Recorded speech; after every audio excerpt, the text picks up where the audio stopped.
Sejumlah narasumber pastinya akan banyak menjawab mengenai kebingungan atau mungkin kegalauan dari masyarakat sebenarnya perlukah dibuat ulang revisi yang terbaru mengenai peristiwa apa yang terjadi di tanggal 30 September tahun 65 atau tidak, atau bagian yang mana perlu revisi.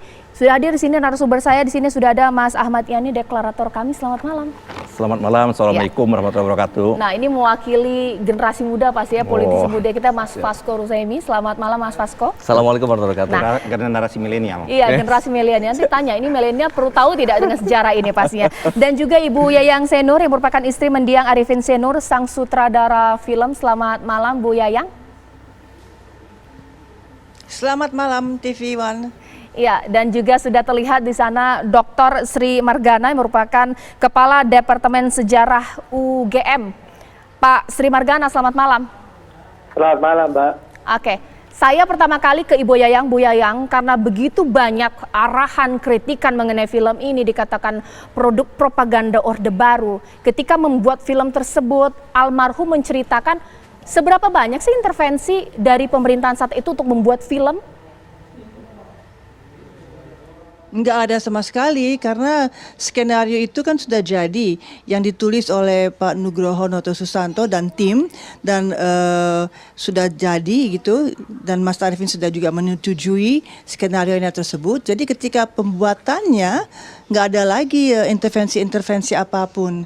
Dan kalau tadi Anda bilang ini kan propaganda Orde Baru, ya propaganda untuk membenci PKI karena PKI dianggap jelek, begitu. Jadi memang itu pesannya begitu, memang untuk diketahui sejarahnya, untuk diketahui untuk generasi sekarang.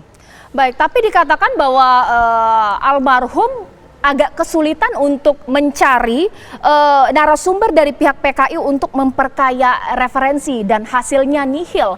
Jadi sudut pandang tersebut tidak dua pihak atau bagaimana Ibu Yayang?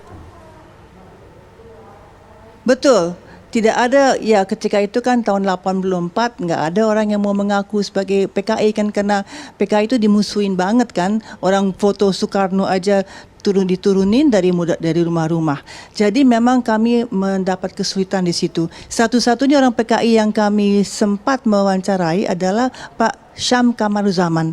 Dan dia pun jawabnya cuma ya betul, ya begitulah, ya betul, ya begitulah. Nggak ada info-info baru. Memang.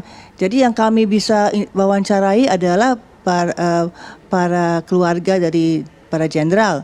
Nah, data-data PKI dan segala macam kejadian malam itu, ya dapatnya dari data yang resmi dikeluarkan pada saat itu. Tapi juga Bu Yayang, sudah ada baik, Bu Yayang, juga sudah diketahui oleh Cornell, sudah dicek. Oke, Bu Yayang, tapi tanpa kurang penghargaan terhadap almarhum yang sudah membuat film ini pasti yang menjadi sejarah pertama kita mengetahui bagaimana peristiwa tanggal 30 September. Tapi menurut Bu Yayang perlu tidak sih dibuat versi barunya? Bagus juga, boleh sekali. Itu ide yang paling cemerlang karena sekarang kan era reformasi dan semua orang bebas bicara. Jadi alhamdulillah, insya Allah yang PKI bisa menceritakan bagaimana dari versi mereka. Bagus sekali, lengkaplah sejarah kami kalau gitu, sejarah kita. Bagus. Oh, jadi artinya ketidakadaan referensi atau informasi yang begitu general atau mumpuni sehingga bisa membuat film tidak terjadi karena era tersebut di zaman otoritarianisme. Kalau di sekarang kemungkinan itu tidak begitu, Bu Yayang? Ya, sekarang era bebas merdeka. Baik. Jadi semua info bisa masuk. Bagus sekali. Oke, sekarang saya ke Mas Fasko ini sebagai generasi milenial, karena kan sasarannya pemutaran film tersebut supaya milenial tidak lupa sejarah. Setuju nggak sih dibuat versi barunya? Sangat setuju.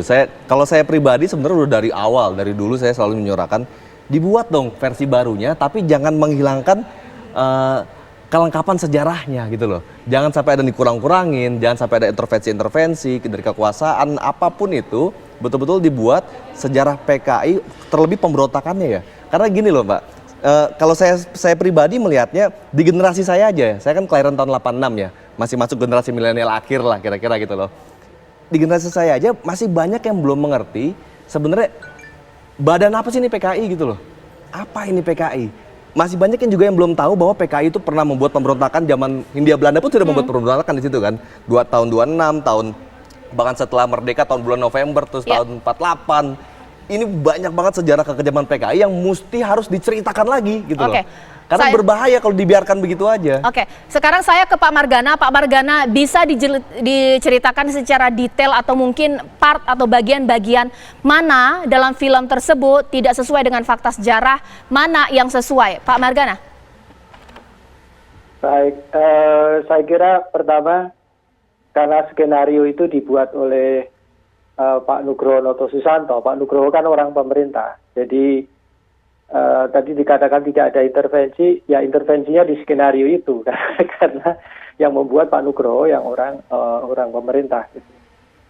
Dan memang kalau saya mengamati dari film itu, saya sekedar info aja, saya melihat film itu pertama SMP kelas 1. Ya, jadi kemudian terus-menerus diperlihatkan sampai SMA itu saya masih terus melihat. Sehingga saya lumayan kadang-kadang setiap malam pun saya kadang terbayang itu filmnya itu. Jadi saya mengaku itu secara sinematografik film itu bagus sekali. Apalagi kalau dibuat pada zamannya itu top betul itu untuk Pak Arifin C. Nur pada saat itu. Dan itu juga membawa emosi kita waktu menonton itu seperti itu. Nah, setelah film itu terutama setelah reformasi itu kan kita kayak diberi kartu kebebasan itu dibuka seluas-luasnya. Tiba-tiba begitu banyak kemudian buku-buku baru yang menulis tentang peristiwa 30 PKI. Dan kebetulan saya di Belanda itu banyak sekali dengan berkumpul dengan orang-orang exile orang Indonesia yang tinggal di Belanda itu juga banyak sekali menceritakan tentang pengalaman mereka selama periode Soekarno dan sebagainya. Nah, dari situ saya juga melihat beberapa kesaksian-kesaksian dari orang-orang yang dulu memang menjadi pelaku di situ. Baik, Pak Margana, mohon dipersingkat. Jadi sebenarnya di bagian film tersebut yang sangat salah dari fakta sejarah atau melenceng jauh itu bagian mana, Pak Margana? Yang jelas yang paling kelihatan itu adalah tentang versi penyiksaan itu. Oke. Ya, nah penyiksaan itu nggak ada karena arsip tentang visum itu jelas tidak ada bukti tentang penyiksaan. Baik, kemudian saya ke Bu Yayang. Jadi sebenarnya versi penyiksaan tersebut ketika dibuat memang sesuai dengan naskah aslinya, tidak ada bentuk cross check yang dilakukan oleh almarhum. Bagaimana Bu Yayang? Sebetulnya tidak ada secara visual penyiksaan itu. Yang ada kan indikasi-indikasi, misalnya silet, lalu kalimat darah warna itu merah jenderal, itu aja indikasi-indikasi. Tapi benar-benar disayat, disiksa, apa itu nggak ada sebetulnya. Karena disitulah Mas Arifin pikir nggak baik buat anak-anak. Ini kan film buat edukasi kan, buat pembelajaran. Jadi kurang baik dia pikir begitu. Jadi dia nggak gambarkan. Jadi nggak ada sebetulnya. Yang ada kan. Ya. Mohon maaf, secara visual tidak ada, tapi itu ada di skenario. Saya lupa persisnya ya, Karena ini data ini jangan lupa, data ini semua adalah data yang secara resmi kita ketahui, diberitahu. Dunia pun juga mengetahuinya begitu, sampai ke Cornell, ke CIA juga begitu. Jangan lupa itu. Nah, baru terbuka di reformasi. Baik, Bu Yayang, terima kasih atas waktunya bisa melanjutkan aktivitas hari ini. Begitu banyak kemudian nanti akan menjadi hantaran untuk dialog saya pada malam hari ini. Dikatakan oleh Bu Yayang bahwa pembuat skenario saat itu yang menjadi awal sehingga film dibuat. Nah, pertanyaannya, kalau film ini dibuat ulang atau revisi, benarkah bahwa pembuatan skenario tidak ada sentuhan dari pemerintahan saat ini? Sesaat lagi di Apa Kabar Indonesia Malam.